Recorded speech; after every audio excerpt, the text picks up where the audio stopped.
مرکز یکجہتی اسلام. نحمده ونصلي على رسوله الكريم. اما بعد فاعوذ بالله من الشیطان الرجیم. بسم اللہ الرحمن الرحیم. یا ایہا الذین آمنوا اتقوا اللہ وکونوا مع الصادقین. صدق اللہ العظیم. آج اس بابرکت محفل میں شرکت پر یقیناً میں مجلس وحدت مسلمین اور خاص کر ملی یکجہتی کونسل پاکستان کا بہت شکر گزار ہوں. آج کا دن یقیناً ایک یہ لمحات یہ عظیم لمحات ہیں، اور جس ہستی کی سیرت مبارکہ کے موضوع پر ہم یہاں اکٹھے ہوئے ہیں، یقیناً یہ موضوع ایسا موضوع ہے کہ پوری انسانیت کے لیے ایک رول ماڈل کی حیثیت رکھتا ہے. اور جب تک امت مسلمہ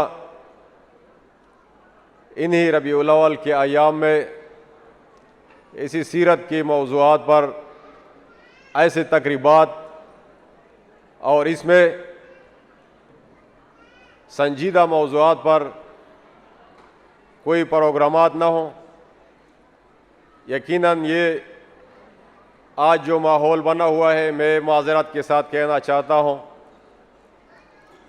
کہ آج ایک یہ روایت چلی آ رہی ہے اور محض ایک رسم و رواج کی شکل اختیار کر چکا ہے.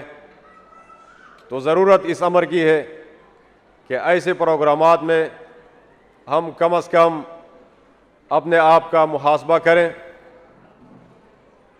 اور سوچیں اس پر کہ حضور پاک صلی اللہ علیہ وسلم کی زندگی، ان کی سیرت، ان کے ہمیں ہدایات، ارشادات، وہ کس طرح ہم اپنی زندگی میں لاگو کر سکتے ہیں اور ان پر کس طرح عمل کر سکتے ہیں.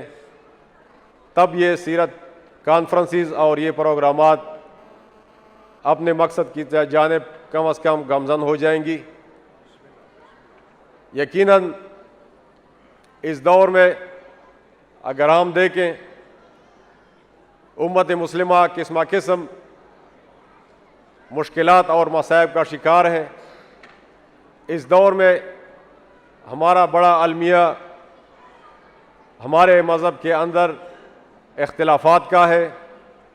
تو ہمیں چاہیے کہ اس دور میں، اس چیلنجز کے دور میں، ہم اب اپنے اختلافات کو صرف اختلاف رائے تک محدود کریں.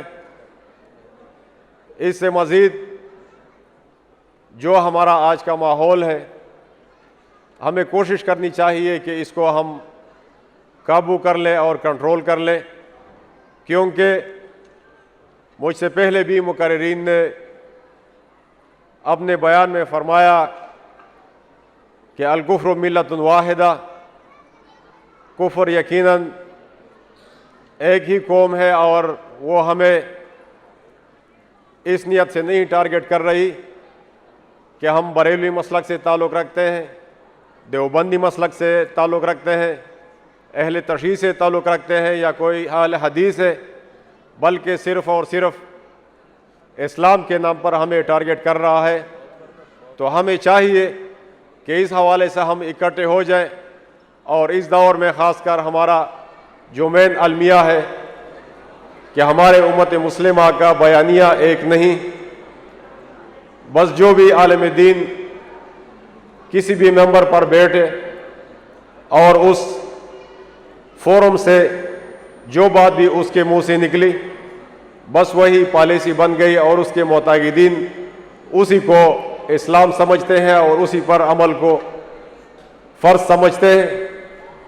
تو اس سے ہمیں آگے نکلنا ہوگا. ضرورت اس امر کی ہے. آج یہ دور لابنگ کا دور ہے.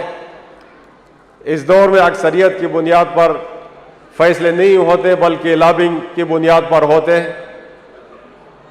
میں مثال پیش کرتا ہوں اسی دور کی یہ قریب کی مثال کہ باوجود یہ کہ پاکستان میں ایک کثیر تعداد علماء کی موجود ہے، مذہبی طاقتیں ہر کہیں پہ غلبہ حاصل کر چکی ہیں، لیکن اس کے باوجود یہ کہ پاکستان ایک اسلامی ملک ہے اور 1973 کے آئین میں بنیادی طور پر شامل کیا گیا ہے کہ کوئی بھی قانون قرآن اور حدیث کے خلاف نہیں بنایا جائے گا، لیکن اس کے باوجود ہمارے ہی پارلیمنٹ سے ٹرانسجنڈر ایکٹ کی صورت میں بل پاس ہو گیا، اور اس کے بعد ہمیں پتہ چلا کہ یہ تو خلاف شرع ہے، اس میں اسلام کے خلاف باتیں شامل ہیں۔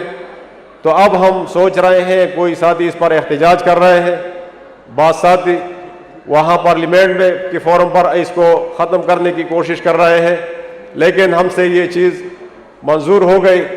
تو اس طرح ہمیں چاہیے کہ ہم مسلکی اختلافات اس سے بالا ایک فورم، ایک تھنک ٹینک ایسا بنائے جائے جو کہ مستقبل کے چیلنجز پر کم از کم کچھ سوچ کرے اور اس کے حوالے سے کوئی پالیسیاں مرتب کرے، ورنہ اگر ہم اسی طرح تقسیم ہوتے رہے، اسی طرح تقسیم ہو تو وہ دن دور نہیں جب اسلام صرف نام کا اسلام رہ جائے گا اور کوئی عملی طور پر اس کے اعمال اور اس کے اور جو ہمارے سرگرمیاں ہیں وہ ختم ہو جائے گی۔ میں اسی ہی پر وقت کی اختصار کی بنیاد پر اکتفا کرتا ہوں، اسی تجویز پر اللہ پاک یہی قسم کے گلدستے ہمیں توفیق عطا فرمائے کہ اسی طرح پروگرامات ہم منعقد کریں اور اسی طرح گلدستے ہم تشکیل فرمائیں۔ وآخر دعوانا ان الحمدللہ رب العالمین۔ نبی مرکز یکجہتی اسلام، اخلاق سے اونچا شہ لالاک کا ہے نام، ہے ذات نبی مرکز یکجہتی اسلام، اخلاق سے اونچا شہ لالاک کا ہے نام۔